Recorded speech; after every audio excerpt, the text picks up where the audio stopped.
Hello and welcome everybody to Parcham classes. This is Dilip Puri taking your polity sessions. Polity sessions में आज हम एक बहुत ही important topic पढ़ रहे हैं, that is article 31A, 31B, 31C. क्या है article 31A, 31B, 31C? So these are basically the exceptions to fundamental rights. अब आप बोलेंगे कि सर अपन ने सारे आर्टिकल्स पढ़ लिए, लेकिन article 31, in fact article 31A, 31B, 31C भी पढ़ रहे हैं, जो कि अमेंडमेंट के तौर पर इंट्रोड्यूस हुए थे, लेकिन जो ओरिजिनल आर्टिकल है 31 वो हमने फंडामेंटल राइट्स में नहीं पढ़ा है. तो उसका रीज़न जैसा कि आप सब लोग जानते होंगे और नहीं जानते तो मैं बता देता हूँ कि आर्टिकल 31 और आर्टिकल 19F ये दो राइट टू प्रॉपर्टी के हमारे अधिकार थे, फंडामेंटल राइट थे, जिन्हें रिपील ऑफ करके इन्हें कॉन्स्टिट्यूशनल ऑर्डिनरी राइट बना दिया है under article 300A. Under article 300A ये हुआ. तो अब इससे क्या हुआ कि ये बन गए हमारे ऑर्डिनरी राइट, और अब इसे हम सुप्रीम कोर्ट में चैलेंज नहीं कर सकते अंडर आर्टिकल 32 जो हमने पढ़ा था, राइट टू कॉन्स्टिट्यूशनल रेमेडीज. सो हमने क्या पढ़ा था, अगर कोई भी फंडामेंटल राइट अगर वायोलेट होता है तो हम सुप्रीम कोर्ट के पास जा सकते हैं अंडर आर्टिकल 32 और उनसे उन पे पेटिशन लगा सकते हैं कि वो रिट इशू करे किसी भी फंडामेंटल राइट के वायोलेशन होने पे. लेकिन जब ये फंडामेंटल राइट सेट के कॉन्स्टिट्यूशनल राइट बन गया तो बहुत ही ऑब्वियस सी बात है कि अब ये फंडामेंटल राइट नहीं है, तो हम आर्टिकल 32 का यूज़ ही नहीं कर सकते कि हम आर्टिकल 32 के तहत सुप्रीम कोर्ट के पास जाएं और बोलें सर मेरा फंडामेंटल राइट वायोलेट हुआ है, आप प्लीज़ इस पर रिट इशू करें. तो अब ये नहीं हो सकता. अब जैसे ही इसे ऑर्डिनरी राइट बना दिया गया, तो अगर हमें अब इस पर कोई चैलेंज करना है तो अब हमें आर्टिकल 226 में हाई कोर्ट को पेटिशन देनी पड़ेगी, हाई कोर्ट में पेटिशन लगानी पड़ेगी under article 226 in case of violation of ordinary rights. क्योंकि हाई कोर्ट के पास आपको जैसा पता है आर्टिकल 226 में पावर्स होती हैं कि वो रिट्स इशू कर सकती हैं फंडामेंटल राइट्स पे भी और ऑर्डिनरी राइट्स पे भी, कॉन्स्टिट्यूशनल राइट्स पे भी, अदर कॉन्स्टिट्यूशनल राइट्स पे भी वो रिट्स इशू कर सकती हैं. पर ये पावर सिर्फ हाई कोर्ट के पास मौजूद है, ना कि सुप्रीम कोर्ट के पास ये पावर मौजूद है. तो अब ये एक ऑर्डिनरी राइट हो चुका है और 31 हट चुका है, हमारे कॉन्स्टिट्यूशन से रिपील ऑफ हो चुका है. ठीक है. अब ये तो था आर्टिकल 31. अब 31A-B-C की बात करते हैं, जो है एक्सेप्शन टू फंडामेंटल राइट, और इन तीनों को ही अमेंडमेंट के तौर पे इंट्रोड्यूस किया गया था हमारे फंडामेंटल राइट्स के पार्ट 3 में. सो क्या है आर्टिकल 31A? आर्टिकल 31A क्या बात करता है? आर्टिकल 31A बात करता है saving of loss, providing for acquisition of estates etcetera. अब ये बात समझिए कि जब हमारा देश आज़ाद हुआ था तो हमारे देश में इनइक्वालिटीज़ बहुत ज़्यादा थी. इनइक्वालिटीज़ मतलब जो हायर क्लास ऑफ पीपल थे और लोअर क्लास ऑफ पीपल थे उनके बीच में गैप बहुत ज़्यादा था. और हमारा मेन मोटिव, जैसा कॉन्स्टिट्यूशन के प्रीएम्बल में ही बताया गया था, कि इक्वालिटी प्रोवाइड कराना हमारा मेन ऑब्जेक्टिव है. हमारे कॉन्स्टिट्यूएंट असेंबली, हमारे जो भी देश को चला रहे थे उस वक्त, उनका मेन विजन यही था कि हम इक्वालिटी लाएं. जो गैप है हमारा हायर क्लास ऑफ पीपल और लोअर क्लास ऑफ पीपल में, उसको बिल्कुल नैरो डाउन कर दें या ब्रिज डाउन कर दें. तो सरकार क्या करती थी, सरकार कुछ एक्विजिशन ऑफ एस्टेट करती थी, कुछ ज़मीनों को अक्वायर कर लिया करती थी जिनके पास बहुत बड़ी बड़ी प्रॉपर्टीज़ हुआ करती थी, बहुत बड़ी बड़ी एस्टेट हुआ करती थी, जो कि उन्होंने अक्वायर करी थी ब्रिटिश की साठगांठ के थ्रू या किसी भी कारण से. तो सरकार क्या करती थी, सरकार उनको अक्वायर कर लेती थी और उसको सोशल वेलफेयर के लिए यूज़ किया करती थी, जिससे इक्वालिटीज़ आ जाएँ और इनइक्वालिटीज़ कम हो जाए. लेकिन जब सरकार इस लैंड को अक्वायर करती थी या ऐसे लैंड रिफॉर्म्स निकालती थी, तो क्या होता था, जिनकी लैंड होती थी वो लोग क्या करते थे, वो सुप्रीम कोर्ट के पास चले जाते थे, क्योंकि राइट टू प्रॉपर्टी एक फंडामेंटल राइट था. और वो सुप्रीम कोर्ट के पास जाके बोलते थे कि सर हमारी फंडामेंटल राइट्स वायोलेट हो रहे हैं, सो कृपा करके आप इसको रोकें, आप इस पर कोई ना कोई रिट इशू करें या जैसा भी आपको सही लगता है करें. अब सरकार बोले कि यार हम जब भी कुछ ऐसा करते हैं ये लोग सुप्रीम कोर्ट के पास चल जाते हैं, फिर सुप्रीम कोर्ट में प्रोसीडिंग्स होती हैं, ट्रायल चलता है, केस सॉल्व होता है, बहुत सारी हेडेक है. तो सरकार ने बोला ठीक है, अगर इतनी दिक्कत हो रही है तो हम एक काम करते हैं, हम ये करते हैं कि हम एक अमेंडमेंट ही ले आते हैं. और फर्स्ट कॉन्स्टिट्यूशनल अमेंडमेंट एक्ट 1951 के थ्रू सरकार introduce article 31A with said, क्या बोला उसने कि सेविंग ऑफ लॉस, अगर सरकार ऐसे कोई भी लॉ या कानून या एक्ट बनाती है जिसमें एक्विजिशन ऑफ एस्टेट की बात हो रही है तो वो वॉइड नहीं होगा, वो चैलेंज नहीं होगा. तो क्या बात है, इसको और डिटेल में पढ़ लेते हैं. सो इट सेव्स 5 कैटेगरीज, ये बेसिकली 5 कैटेगरी को कवर करता है. 5 categories of law from contravention under article 14 and under article 19. तो अगर इन 5 कैटेगरी में अगर कोई भी लॉ बनाया गया तो उसको आर्टिकल 14 और आर्टिकल 19 का उल्लंघन ना माना जाएगा, वायोलेशन ऑफ फंडामेंटल राइट्स नहीं माना जाएगा, ऐसा ये लॉ कहता है, ये अमेंडमेंट कहता है। कौन से 5 कैटेगरी हैं? Acquisition of estate by estate, acquisition of estate by estate. अब एस्टेट का जनरल मीनिंग होता है पीस ऑफ लैंड या एरिया ऑफ लैंड। जब कोई बड़ी लैंड होती है तो उसको एस्टेट बोलते हैं। अब इधर क्या मतलब है एस्टेट का? इधर ये मतलब है कि कई लोग जिनके पास जो ज़मीनें आई थी वो किसी जागीर के तौर पे आ गई या किसी इनाम के तौर पे आ गई, या कहीं पे से जन्मम बोला जाता था, जैसे तमिलनाडु केरला साइड से जन्मम बोला जाता था। इस फॉर्म में जो उन्होंने खरीदी नहीं है या जो उन्होंने कमाई नहीं है, उस तरीके की जो लैंड होती है बेसिकली उसे बोला जा रहा है इस कॉन्टेक्स्ट में एस्टेट। तो ऐसी कोई भी अगर एस्टेट है तो उसको सरकार क्या कर सकती है? अक्वायर कर सकती है, और उसका कोई भी प्रोविजन होगा तो उसको आप चैलेंज नहीं कर सकते अंडर आर्टिकल 14, 19 के वायोलेशन की बात। फिर सरकार ने बोला, अब वापस ये सारी बातें एक जैसी हैं। ये बेसिकली डील क्या है? कई लोगों की क्या है, उस टाइम जब हमारा ब्रिटिश इंडिया होता था, ब्रिटिश कंट्रोल था हमारे इंडिया पे, तो कई लोगों की ब्रिटिश से साठ गांठ भी थी, जिसकी वजह से ब्रिटिशर्स इतने साल हमारे यहाँ पे राज कर पाए। तो इनकी साठ गांठ की वजह से या इनके जो सगे लोग हुआ करते थे उनको ब्रिटिशर्स कुछ प्रॉपर्टीज दे देते थे, कुछ कॉर्पोरेशंस खोलने का मौका दे देते थे, या कुछ माइनिंग, इनको माइनिंग के ठेके लीजेस दे दिया करते थे साठ गांठ की वजह से, क्योंकि ये ब्रिटिश के लिए क्या होते थे? रॉयल, ये लॉयल होते थे। तो इस वजह से उनको कुछ ऐसी चीजें ब्रिटिशर्स अलॉट कर देते थे या गिफ्ट में दे देते थे। तो उन्हीं से रिलेटेड कुछ बातें हैं कि ऐसी कोई जमीन है, taking over the management of properties by the state. अब कोई ऐसी प्रॉपर्टी है, बहुत बड़ी प्रॉपर्टी है, किसी जमींदार के पास ऐसी प्रॉपर्टी है और वहाँ पे एक्सप्लॉयटेशन ऑफ लेबर हो रही है, वहाँ पे जो लोग काम करते हैं या जो खेती बाड़ी कर रहे हैं उनका एक्सप्लॉयटेशन हो रहा है, उनको पूरा दिन भर काम करने को मिल रहा है, पूरी रात काम करना है, सारी चीज़ें हो रही है, एक्सप्लॉयटेशन हो रहा है, शोषण हो रहा है उनका। सो क्या कर सकती है स्टेट? स्टेट के पास ये पावर है कि उसका मैनेजमेंट अपने हाथ में ले उसका मैनेजमेंट अपने हाथ में ले ले, ये पावर है हमारी स्टेट के पास। अमलगमेशन ऑफ कॉर्पोरेशन, जैसा मैंने आपको बताया, कुछ कॉर्पोरेशन खोलने का मौका मिल गया। जनरली तो ब्रिटिशर्स के पास ही था सारे बिजनेस कौन देखती थी? ब्रिटिशर्स ही देखते थे, लेकिन कुछ साठगांठ की वजह से कुछ लोगों को इन्होंने मौका दिया।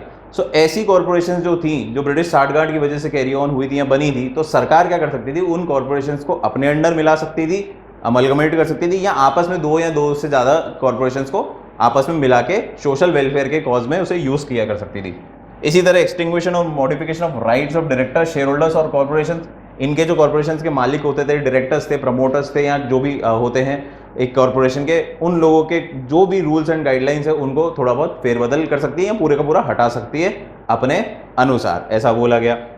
Extinguishment and modification of mining लीजेस। Similarly किसी को माइनिंग के ठेके अलॉटेड है, माइनिंग खनन की परमिशन अलॉटेड है, तो उसको उसमें कुछ मॉडिफिकेशंस ला सकती थी हमारी स्टेट, कुछ फेरबदल ला सकती थी स्टेट, या उनको पूरी तरीके से हटा सकती थी और अपने कंट्रोल में वो माइनिंग का पार्ट ले लेती या माइनिंग अपने अंडर ले सकती थी स्टेट। ऐसी 5 कैटेगरी से रिलेटेड अगर कोई भी लॉ पार्लियामेंट बनाएगी तो उसे वायोलेशन ऑफ आर्टिकल 14 और आर्टिकल 19 का नहीं कहा जाएगा, या वायोलेशन ऑफ फंडामेंटल राइट्स नहीं माना जाएगा, ऐसा ये अमेंडमेंट कहता है। हाउएवर स्टेट को ये इम्यून नहीं करता कि इस पर कोई जुडिशियल रिव्यू नहीं होगा। ऐसी बात नहीं कि आपने लॉ बना दिया और अब आप इस पर जुडिशियल रिव्यू नहीं कर सकते। जुडिशियल रिव्यू होगा, इस पर ये परमिशन है, लेकिन अगर प्रेसिडेंट ने उस पर अपनी कंसेंट दे दी, असेंट दे दी, तो उसके बाद वो जुडिशियल रिव्यू से क्या हो जाता है? इम्यून हो जाता है। एक और चीज़ ये बोली गई, जब हम स्टेट अक्वायर कर रहे हैं तो कुछ स्टैच्यूटरी लिमिट होती है। क्या होती है? स्टैच्यूटरी लिमिट होती है स्टेट्स की। हर स्टेट की अपनी एक स्टैच्यूटरी लिमिट होती है। जैसे राजस्थान की अलग होगी, मध्य प्रदेश की अलग स्टैच्यूटरी लिमिट होगी, किसी 20 एकड़ होगी, कहीं पे 50 एकड़ होगी, कहीं पे 10 एकड़ होगी, जो भी उस स्टेट की एक स्टैच्यूटरी लिमिट है। अगर उस स्टैच्यूटरी लिमिट के अंदर हम कोई प्रॉपर्टी को अक्वायर कर रहे हैं और वो पर्सनल कल्टीवेशन में यूज़ की जा रही है उस इंसान के द्वारा या उस बंदे के द्वारा, तो हमें उसे मार्केट वैल्यू पे कंपनसेशन देना पड़ेगा। उसे मार्केट वैल्यू पे कंपनसेशन देना पड़ेगा। समझ पा रहे हैं? अगर सपोज करो मेरी सीलिंग है, मैं राजस्थान में रहता हूँ, हमारी स्टेट की सीलिंग है 50 एकड़ ऑफ लैंड। अब मैंने उस स्टैच्यूटरी लिमिट के अंदर मेरे पास है 45 एकड़ ऑफ लैंड, लेकिन सरकार को क्या करना है? सोशल वेलफेयर के लिए एक रेलवे ट्रैक निकालना है वहाँ से, या एक रोड बनानी है, क्योंकि सोशल यूज़ है उसका। सो सरकार मेरी अक्वायर तो कर सकते हैं लैंड, फंडामेंटल राइट्स का वायोलेशन में मान नहीं सकता, क्योंकि ये लॉ उसको प्रोटेक्ट करता है, ये अमेंडमेंट उसको प्रोटेक्ट करता है, तो ठीक है, फेयर इनफ, उन्होंने मेरी लैंड ले ली। लेकिन क्योंकि मेरी लैंड स्टैच्यूटरी लिमिट के अंडर है, स्टैच्यूटरी लिमिट कितनी है? 50 एकड़, मेरे पास कितनी है? 45 एकड़, तो उसके अंडर है, तो मेरे को अगर सपोज करो सरकार 5 एकड़ ले रही है, तो मुझे जो कंपनसेशन देगी सरकार वो मार्केट वैल्यू के हिसाब से देगी, कि मार्केट में उसकी क्या वैल्यू चल रही है आज की तारीख में, उस हिसाब से पैसा मुझे सरकार देगी अगर वो स्टैच्यूटरी लिमिट के अंडर है। लेकिन अगर ये स्टैच्यूटरी लिमिट के बाहर है, मेरे पास 50 एकड़ की स्टैच्यूटरी लिमिट है और मेरे पास 60 एकड़ ऑफ लैंड है, तो 10 एकड़ जो एक्स्ट्रा लैंड है उसको सरकार चाहे तो मेरे को कंपनसेशन दे, चाहे तो कंपनसेशन नहीं दे, क्योंकि वो स्टैच्यूटरी लिमिट के पास बाहर हो गई तो सरकार उसमें बाध्य नहीं है। लेकिन अगर स्टैच्यूटरी लिमिट के अंडर है तो सरकार बाध्य है कंपनसेशन देने के लिए, और वो भी मार्केट वैल्यू पे। So clear, this was article 31A। 5 type के लॉज हैं, इन 5 टाइप की कैटेगरी पे अगर लॉ बना रहे हैं तो उसे वायोलेशन ऑफ फंडामेंटल राइट्स या वायोलेशन ऑफ आर्टिकल 14 और 19 नहीं माना जाएगा। 5 कैटेगरी ये रही। 5 कैटेगरी क्या है? Acquisition of state by state, taking over the management of the property, amalgamation of corporation, extinguishment और modification of rights of director share holders, extinguishment modification of mining leases. Clear है? चलिए आगे बढ़ते हैं। सेकंड एक्सेप्शन क्या है? Second exception भी first constitutional amendment 1951 के थ्रू ही आया। ये आया वापस फर्स्ट कॉन्स्टिट्यूशनल अमेंडमेंट 1951। अब इसमें क्या कर दिया गया? इसमें स्कोप को और बढ़ा दिया गया। जहां पे वहां पे सिर्फ 5 कैटेगरी की बात हो रही थी, इसको थोड़ा और बढ़ा दिया गया। क्या है? पढ़ते हैं। इसका जो टेक्स्ट है इसको क्या बोलते हैं? Validation of certain acts and regulation. वहां पे क्या था? सेविंग ऑफ लॉस, 5 टाइप के लॉस को, और इसमें क्या है? Validation of certain acts and law. इसमें बोला गया कि सरकार अगर कोई भी एक्ट और रेगुलेशन बनाती है और उसे 9th शेड्यूल में डाल देती है तो ये इसको प्रोटेक्ट करता है from being challenged and invalidated on the ground of contravention of fundamental rights. अगर सरकार ने किसी भी चीज से रिलेटेड कोई भी लॉ, किसी भी चीज से कोई लॉ या रेगुलेशन जारी किया और उसे 9th शेड्यूल में पटक दिया, 9th शेड्यूल में डाल दिया, तो उसे क्या करेंगे? वो फ्री हो जाएगा जुडिशियल रिव्यू से। उसे कॉन्ट्रावेंशन ऑफ फंडामेंटल राइट नहीं बोला जाएगा। तो इसका स्कोप जो था वो वाइडर था पहले वाले 31A से, क्योंकि 31A में हमने कितनी बड़ी थी? 5 कैटेगरी। यहाँ पे कोई भी की भी बात हो रही, किसी भी लॉ की बात हो रही है, ठीक है। लेकिन हाउएवर इन IR कोयलो केस 2007, बहुत रिसेंटली, अब ये बात देखें हम बात कर रहे हैं, ये इंट्रोड्यूस हुआ 1951 में और 2007 तक ये ऐसा ही चलता आ रहा था। सो IR कोयलो केस 2007 में बोला गया, सुप्रीम कोर्ट ने बोला नहीं नहीं नहीं, जुडिशियल रिव्यू ये क्या है? It is a part of basic structure of constitution. Judicial review part of basic structure of constitution है, तो आप ये किसी से भी हटा नहीं सकते। आप ये जो बोल रहे हैं कि ऐसा नहीं हो सकता, 9th शेड्यूल में सुप्रीम कोर्ट नहीं देख सकती, जुडिशियल रिव्यू अवेलेबल नहीं है, तो ये गलत है। सुप्रीम कोर्ट का जब मन करेगा वो कुछ भी उठा के रिव्यू में डाल सकती है। वायोलेशन है या नहीं है ये तो बात की बात है, पर रिव्यू करना पड़ेगा, जब तो हम डिसाइड करेंगे it is a violation of fundamental right और नॉट। लेकिन जुडिशियल रिव्यू जरूर हो सकता है। So nothing is out of the scope of judicial review. जो भी कॉन्स्टिट्यूशन में लिखा हुआ है it is a part of judicial review. क्यों ऐसा हुआ? ऐसा इसलिए हुआ क्योंकि जुडिशियल रिव्यू क्या है? It is a part of the basic structure. अब आप कंफ्यूज हो रहे हैं ये बेसिक स्ट्रक्चर वाली रामायण होती क्या है, तो इसके ऊपर डिटेल में हम भी वीडियो लाएंगे ही थोड़े टाइम में। लेकिन अभी आपको साफ बता दूं, कुछ हल्का फुल्का बता दूं कि बेसिक स्ट्रक्चर एक ऐसी चीज है जिसके साथ पार्लियामेंट छेड़छाड़ नहीं कर सकती। हमारी पार्लियामेंट एक्ट और लॉज नहीं बना सकती बेसिक स्ट्रक्चर को अगर छेड़छाड़, मतलब उसको अमेंड नहीं कर सकती या उसको हटा नहीं सकती अगर वो बेसिक स्ट्रक्चर का पार्ट है। वो किसका पार्ट है? बेसिक स्ट्रक्चर का पार्ट। और इसको बोलते हैं बेसिक स्ट्रक्चर डॉक्ट्रिन, डॉक्ट्रिन या doctrine. Basic structure doctrine. Parliament ऐसे किसी भी पार्ट को कॉन्स्टिट्यूशन के जो बेसिक स्ट्रक्चर का पार्ट है उसको छेड़छाड़ नहीं कर सकती, अमेंड नहीं कर सकती या उसे हटा नहीं सकती। ये अभी आप इतना सा ध्यान रखिए। कब हुआ था ये हुआ था सचिन तेंदुलकर के बर्थडे पे, 24 अप्रैल 1973। 24 अप्रैल 1973 को ये बेसिक स्ट्रक्चर डॉक्ट्रिन की कहानी पैदा हुई। जब सचिन तेंदुलकर भी पैदा हुए, तो आपको याद करना है तो आप इसको सचिन तेंदुलकर से एसोसिएट कर सकते हो कि सचिन तेंदुलकर का पैदा भी हुआ और हमारे देश का भी भाग्य उसी दिन बदला। सो बेसिक स्ट्रक्चर डॉक्ट्रिन 1973 अप्रैल 1973 में आया। और किस में आया था ये डिस्कस हुआ था या रिलीज हुआ था? केशवानंदा भारती केस। इसके बारे में भी हम एक सेपरेट वीडियो लाएंगे, जैसे बेरूबारी पे आया है। और बेरूबारी पे अगर आपने नहीं देखा है तो प्लीज़ जाके चेक करें, बेरूबारी पे भी हमारा वीडियो बना हुआ है। सो इस पे भी आएंगे, पर हाल फिलहाल हमें कितने याद रखने की बात है कि 24 अप्रैल 1973 को बेसिक स्ट्रक्चर डॉक्ट्रिन रिलीज हुआ था और उसमें यह कहा गया था कि जो भी बेसिक स्ट्रक्चर का पार्ट है उसके साथ हमारी सरकार छेड़छाड़ नहीं कर सकती या उसे हटा नहीं सकती। सो ये जो पार्ट था कि 9th शेड्यूल में कुछ भी डाल दो और वो फ्री हो जाएगा जुडिशियल रिव्यू से, ये हटा दिया गया। कब? IR Coelho case 2007। और 2007 में ये बोला गया कि 24 अप्रैल 1973 से पहले जो भी लॉज बन गए वो तो फ्री हो गए। क्योंकि अब आप बात समझें, ये रिलीज ही कब हुआ? 24 अप्रैल 1973 को। ये बात मुद्दा ही कब उठा बेसिक स्ट्रक्चर का? बात ही कहाँ से हुई? पैदा कब हुआ? 24 अप्रैल 1973 को। तो उससे पहली वाली बातों को तो हम नहीं छेड़ सकते भाई, वो तो जो हो गया सो हो गया, भूल जाओ, जो हो गया सो हो गया। लेकिन 24 अप्रैल 1973 के बाद अगर कोई भी कानून बना है और 9 शेड्यूल में है तो it is open to judicial review. ये ओपन है जुडिशियल रिव्यू के लिए 24 अप्रैल 1973 के बाद। याद करने वाली बात है। क्लियर है बात? ठीक है। So can not be taken away by putting a law under 9th schedule as basic structure doctrine was proposed in, ये मैंने आपको बता ही चुका हूं, केशवानंद भारती केस 1973 में आया। उसके बाद से 24 अप्रैल के बाद जो भी लॉ या कानून बनाए गए हैं वो जुडिशियल रिव्यू के स्कोप में, एम्बिट में आते हैं। सुप्रीम कोर्ट आफ्टर, ये बात हो गई हमारी। अगर वो फंडामेंटल राइट्स आर्टिकल 14, 15 या बेसिक 19, 21 या बेसिक स्ट्रक्चर को अगर वायोलेट कर रहा है तो वो जुडिशियल रिव्यू में आ सकता है, इनफैक्ट आएगा ही। क्लियर है? अगर 9th शेड्यूल की बात करें तो 9th शेड्यूल जब बना था 13 एक्ट 1951 में से, 1951 में जैसा मैंने आपको बताया constitutional amendment, first constitutional amendment के थ्रू इसे इंट्रोड्यूस किया गया और उस वक्त इसमें 13 एक्ट डाले गए। और आज की अगर मैं बात करूं तो आज की तारीख में इसमें 284 एक्ट्स इंसर्टेड है 9th शेड्यूल में। मोस्टली इसमें जितने भी एक्ट्स इंट्रोड्यूस हैं या जितने भी लॉज हैं वो लैंड रिफॉर्म से रिलेटेड है, क्योंकि यही सबसे बड़ी लड़ाई का जरिया है। लैंड, जमीन सबको प्यारी है, तो उसी बेस पे जो रिफॉर्म्स हो रहे हैं और उसी बेस पे उस रिफॉर्म्स को हम 9th शेड्यूल में डालते हैं, तो उनको 9th शेड्यूल में डाल दिया जाता है। तो बेसिकली लैंड रिफॉर्म्स या लैंड एक्ट्स ही हैं, और कुछ और एक्ट्स हैं पार्लियामेंट के वो भी हैं, पर जनरली इट इज मोर और less with the land reforms. So clear? Article 31B, article 31B क्या बोलता है? सेविंग ऑफ लॉस किनको? जो 9th शेड्यूल में डाल दिए गए हैं। 9th शेड्यूल में जो भी लॉ डाल दिया, एक्ट डाल दिया, उसे सुप्रीम कोर्ट के यहाँ जुडिशियल रिव्यू से प्रोटेक्टेड है। लेकिन IR कोयलो केस 2007 में ये चीज स्ट्रक डाउन कर दी गई और बोला कि जुडिशियल रिव्यू एक बेसिक स्ट्रक्चर का पार्ट है, तो आप इसको नहीं छीन सकते। कोई भी चीज जो 9th शेड्यूल में भी है, कॉन्स्टिट्यूशन में, वो सुप्रीम कोर्ट के रिव्यू में आ सकती है, जुडिशियल रिव्यू में आ सकती है, ऐसा बोला गया। फाइनली आर्टिकल 31C, ये तीसरा एक्सेप्शन, ये क्या है?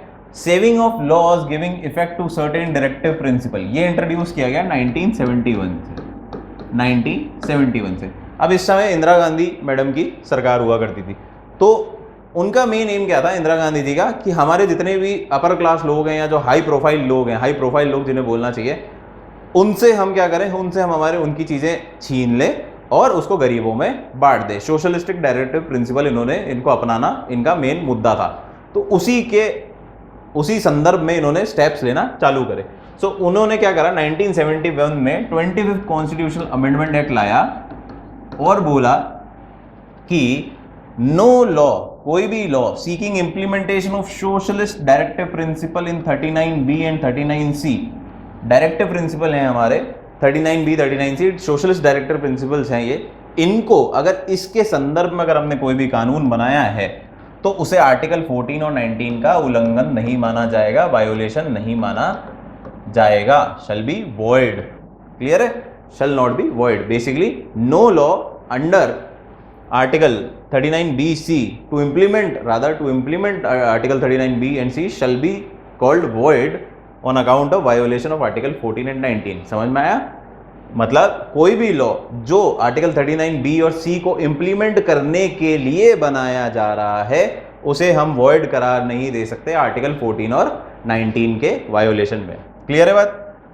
अब बात आ रही है 39B और C, तो है क्या एक बार देख लेते हैं। So 39B says that the ownership and control of the material resources, ownership मालिकाना हक और control of the material resources of the community are so distributed to subserve the common good. मतलब आपके जितने भी मटेरियल रिसोर्सेज हैं देश में, उसकी ओनरशिप और उसका मैनेजमेंट वो किसके पास, किस तरीके से होना चाहिए? To subserve the common good, पूरी सोसाइटी के गुड की ओर, सोसाइटल वेलफेयर की बात कर रहे हैं, सोशल वेलफेयर की बात कर रहे हैं। ठीक है? आर सो डिस्ट्रीब्यूटेड, इस तरीके से इसको डिस्ट्रीब्यूटेड है। सेकंड क्या बोलता है? That the operation of the economic system does not result in concentration of wealth and means of production to the economic detriment. ये बोला गया कि जो आपका इकोनॉमिक स्ट्रक्चर है इस देश का वो इस तरीके से नहीं हो कि जो इस तरीके से हमारा इकोनॉमिक स्ट्रक्चर नहीं होना चाहिए कि कॉन्सेंट्रेशन ऑफ वेल्थ, जो हमारा मेन वेल्थ का जो पार्ट है या मीन्स ऑफ प्रोडक्शन है, वो कुछ हाथों में ही रह जाए और बाकी जो नीचे वाले हैं वो तो स्लेव ही रह जाए, वो तो लेबर ही रह जाए, वो तो लेबर मजदूर का काम ही करते रहे। तो ये दो डायरेक्टिव प्रिंसिपल है, देखने में बिल्कुल सही है, बिल्कुल सही हो, ऐसा ही होना चाहिए। ऐसा नहीं है कि कुछ लोग ही अमीर हो जाए बाकी नहीं हो, कुछ लोगों के पास सारा वेल्थ रह जाए, कुछ लोगों के पास मीन्स ऑफ प्रोडक्शन रह जाए, तो बाकी जो जनता बचेगी, जो बची हुई, क्योंकि जो ऊपर वाले लोग हैं वो तो 2-4-5% होंगे, नीचे जो 90-95% है वो गरीब रह जाएंगे और वो लेबर के ही तरह अपना जीवन बिताते रहेंगे और उनका एक्सप्लॉयटेशन जारी रहेगा, शोषण उनका जारी रहेगा। सो ये डायरेक्टिव प्रिंसिपल बिल्कुल ठीक है ना।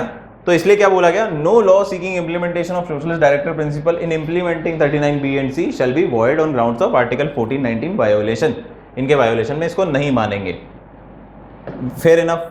फिर एक और चीज बोली गई कि no law containing a same declaration, जो हमने बोला 39B एंड C की जो बात करी, इनको इंप्लीमेंट करने के लिए अगर कोई भी लॉ बनाया जाता है तो shall be in the question of court of law और ओपन टू जुडिशियल रिव्यू। अब यहां पे क्या हुआ, मैडम साहब थोड़ी सी आगे निकल गई। इन्होंने बोला कि लॉ बना दो, उसको वॉइड करार नहीं कर सकते, उसको इनवैलिड नहीं बोल सकते, सिर से नहीं नकार सकते। ये बात ठीक थी, पहला वाला जो प्रोविजन था वो ये था। दूसरा प्रोविजन एक और बोला गया कि भैया इस पे आप क्वेश्चन ही नहीं कर सकते, आप पूछ ही नहीं सकते, जुडिशियल रिव्यू ही नहीं है। वापस वही बात आ गई कि जुडिशियल रिव्यू नहीं है, तो वापस सुप्रीम कोर्ट का दिमाग खटक गया। सुप्रीम कोर्ट ने बोला नहीं ठीक है यार, आप कर रहे हो सोशलिस्टिक डायरेक्टिव प्रिंसिपल इंप्लीमेंट कर रहे हो, बहुत अच्छी बात है, सरकार को करना चाहिए ऐसा कि हमारे देश के सोसाइटी के बारे में सोचना चाहिए। आप उस पर कोई लॉ बना रहे हो तो ठीक है, हम इसे फंडामेंटल राइट का वायोलेशन नहीं मानेंगे, लेकिन अगर हमें इस पर कोई रिव्यू करना है, देखना है कि भाई आप सही बना रहे हो गलत बना रहे हो, ऐसा कुछ हो सकता है, तो उसको कम से कम हम रिव्यू में तो लेंगे, हम ट्रायल तो करेंगे। ऐसा नहीं है आप बोलो कि भाई आप तो पूछ ही नहीं सकते, क्वेश्चन ही नहीं कर सकते, बन गया मतलब बन गया, ऐसा नहीं होगा। जुडिशियल रिव्यू में सारी चीजें आती है, और ये क्या है, क्यों आती है, क्योंकि ये बेसिक स्ट्रक्चर का पार्ट है, basic structure of doctrine, basic structure doctrine का पार्ट है। सो वापस again Kesavananda Bharati 1973 supreme court struck down the second provision. Kesavananda Bharati case में सेकंड प्रोविजन को क्या कर दिया, हटा दिया। पहला प्रोविजन मान लिया गया कि आप लॉ बना सकते हैं और उसे हम वॉइड करार नहीं देंगे, हम उसे वॉइड करार नहीं देंगे कि भाई फंडामेंटल राइट्स का वायोलेशन है। देखिए यहाँ इंपॉर्टेंट बात समझना है, वॉइड करार देना मतलब कि भैया आप बना ही नहीं सकते। 14 और 19 जहां पे भी वायोलेट हो रहे हैं किसी भी सर्कमस्टांसेस में, तो वो हो ही नहीं सकता, पॉसिबल ही नहीं है, तो वो तो होता है वॉइड करार देना शुरू से। लेकिन मैं उसका अस्तित्व देखूं तो सही, उसका सही गलत तो देखूं, उसको ट्रायल तो करूं, उसका रिव्यू कर सकता हूं, ये एक अलग ही बात हो गई। बन गया, अब उसको चेक करूंगा, हो सकता है वो सही हो तो वैलिड कर देंगे, गलत होगा तो उसको कैंसिल कर देंगे, ये बात आती है जुडिशियल रिव्यू में। लेकिन पहला वाला प्रोविजन क्या था कि बना सकते हो, आप बना लो, वॉइड है नहीं है वो बात की बात है, मतलब उसको वैलिड करेंगे या नहीं करेंगे वो बात की बात है, पर ऐसा नहीं कि सिर से ही नकार देंगे। आप कानून बनाए, अगर हमें सही लगा तो हम उसे कैरी ऑन कर देंगे। लेकिन इधर क्या बोला कि क्वेश्चन ही मत करो, बन गया बन गया, अब आपका कोई लेन देन ही नहीं है, उससे पूछना ही नहीं है कि वो सही है या गलत है। तो ये चीज गलत है और इसे स्ट्रक डाउन कर दिया गया सुप्रीम कोर्ट ने कि सेकंड प्रोविजन लागू नहीं होगा भाई साहब, क्योंकि ये अनकॉन्स्टिट्यूशनल है और judicial review is a part of basic structure doctrine है, तो आप ऐसा नहीं कर सकते, आपको एक सीमा में ही रहना पड़ेगा, सीमा क्रॉस नहीं कर सकते। इसी तरह वापस 1976 में 42nd अमेंडमेंट आया 1976 में, ये था 25 में, फिर आया 42nd अमेंडमेंट। 25 में पहले दो प्रोविजन हुए थे, फिर 42nd अमेंडमेंट 1976 आया, उसमें क्या करा गया, उसमें जो अब फर्स्ट प्रोविजन तो लागू हो गया, फर्स्ट प्रोविजन तो क्या कर दिया गया भाई, लागू हो गया, क्योंकि सुप्रीम कोर्ट ने उसकी परमिशन दे दी, सेकंड को हटा दिया था। लेकिन इन्होंने क्या करा, अब इन्होंने और दिमाग लगाया, इन्होंने बोला ठीक है फर्स्ट प्रोविजन अगर हमारा को आप जारी कर रहे हैं, अलाउ कर रहे हैं, तो हम क्या कर रहे हैं, first article of article 31C, first provision of article 31C was extended to all the directive principle.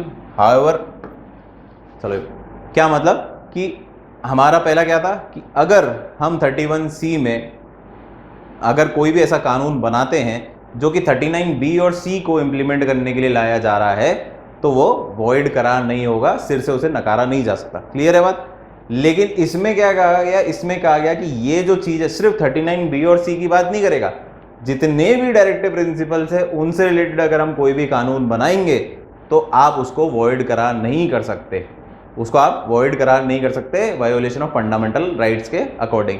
तो इधर भी वापस सुप्रीम कोर्ट ने बोला नहीं नहीं नहीं, ऐसा नहीं हो सकता, आप फिर तो बहुत ही ज़्यादा आगे निकल रहे हो कि भैया आपको इतनी सी परमिशन दी, आपको उंगली दी, आपने तो हाथ ही पकड़ लिया कि भैया आप 39BC जो सोशलिस्टिक प्रिंसिपल है उनको तो लागू कर सकते हो क्योंकि सोसाइटी का भला करना है, लेकिन बहुत सारे डायरेक्टिव प्रिंसिपल्स अलग भी हैं वो हम लागू, ऐसा नहीं कि बिना सोचे समझे या बिना रिव्यू के हम उसको भी लागू कर देंगे। हाँ, हमें सही लगा तो हम लागू कर देंगे। हमेशा सुप्रीम कोर्ट क्या बोलती है कि हमें सही लगा तो हम इसे लागू कर देंगे, लेकिन रिव्यू के अंडर ये हमेशा रहेगा, क्योंकि डायरेक्टिव प्रिंसिपल्स, आज भी सुप्रीम कोर्ट कभी भी लॉ बनाती है तो उसमें डायरेक्टिव प्रिंसिपल्स की मदद लेती है, और डायरेक्टिव प्रिंसिपल्स हमारा मेन विजन है कि हमें किस तरीके से सोसाइटी बनानी है, एक स्टेट को सोसाइटी किस तरीके से बनानी है, ये हमारा डायरेक्टिव प्रिंसिपल बताता है। डायरेक्टिव प्रिंसिपल्स अभी हम डिटेल में भी करेंगे आगे।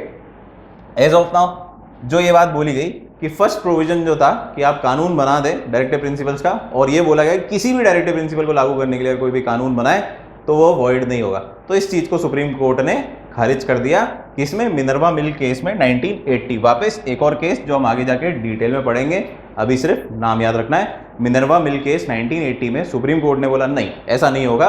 अभी आपको 39B और C की परमिशन है, उससे रिलेटेड सोशलिस्टिक डायरेक्टिव प्रिंसिपल से रिलेटेड अगर आप कोई कानून बना रहे हैं तो ठीक है, इससे आगे आप नहीं बढ़ सकते। क्लियर है? तो दिस वाज आर्टिकल 31C।